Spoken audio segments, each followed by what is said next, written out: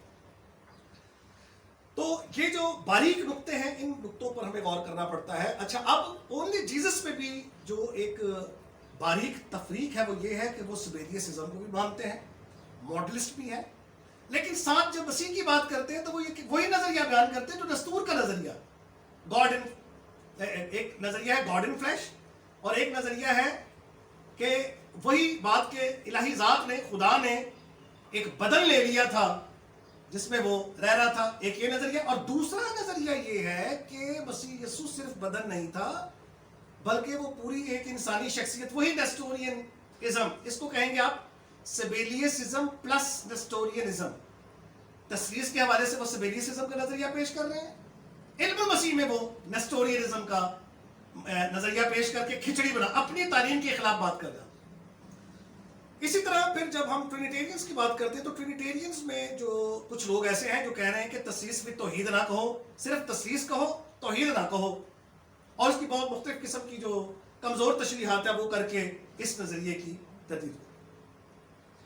پھر ٹرینیٹیرین اپولونیرینز بھی ہیں, یعنی علم التثلیث میں تو وہ تثلیث کا ہی نظریہ مان رہے ہیں, ٹھیک ہے نا, لیکن آگے اپولونیرینزم کا مان رہے ہیں, یعنی مسیح کی بشریت کی کلیت کا انکار کر رہے ہیں, کہہ رہے ہیں کہ اس میں انسانی روح, مسیح بحث کرتے ہیں کہ انسانی روح نہیں تھی. اب یہ جو بدعت کا چارٹ ہے, جو مسیح کی بشریت کی کلیت کا انکار کر رہے ہیں, اس بشریت کی کلیت میں انکار کس چیز کا تھا, انسانی عقل و روح کا. تو جو انسانی عقل و روح کا مسیح کی بشریت میں انکار کر دے وہ کون ہے, اپولونیرینزم ہے.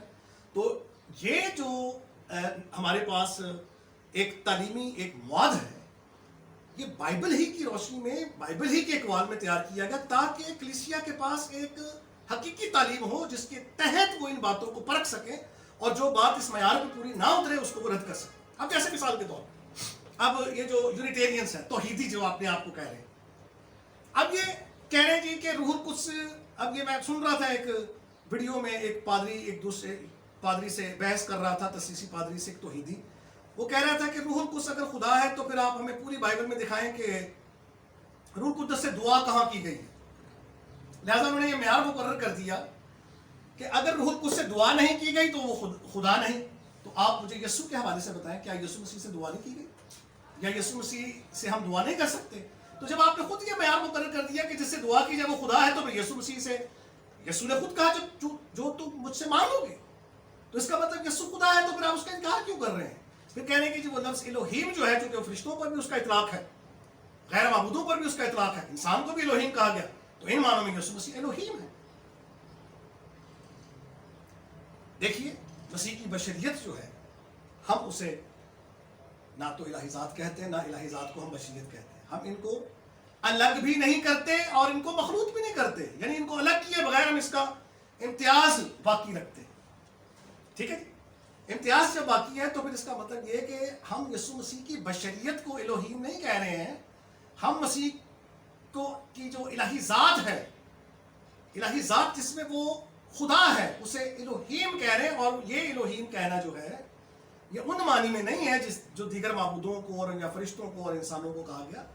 یسوع مسیح اپنے تجسم میں کامل خدا اور کامل انسان ہوتے ہوئے اپنی شخصیت میں الہی شخصیت ہے. اقنوم جو ہے وہ دوسرا ہے, دوسرا اقنوم جو خدا ہے.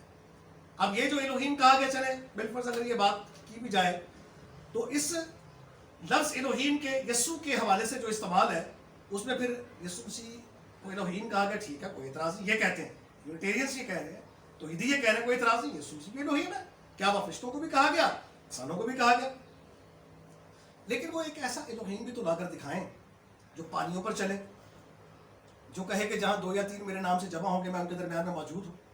پھر وہ یہ کہے کہ اس سے پیشتر کہ ابراہم تھا میں ہوں. ایسا بھی الوہیم لا کر دے کہ جو کہے کہ میں ہر جگہ موجود ہوں جہاں 2 یا 3 میرے نام سے جمع ہوں گے. جو یہ کہے کہ میں اول اور آخر ہوں, ایسا الوہیم بھی تو لا کر دے. لہٰذا ان کی یہ بات بالکل غلط ہے اور ان کے معیارات جو جتنے بھی یہ مقرر کر رہے ہیں یہ غلط ہے. اب دیکھیے یہ جو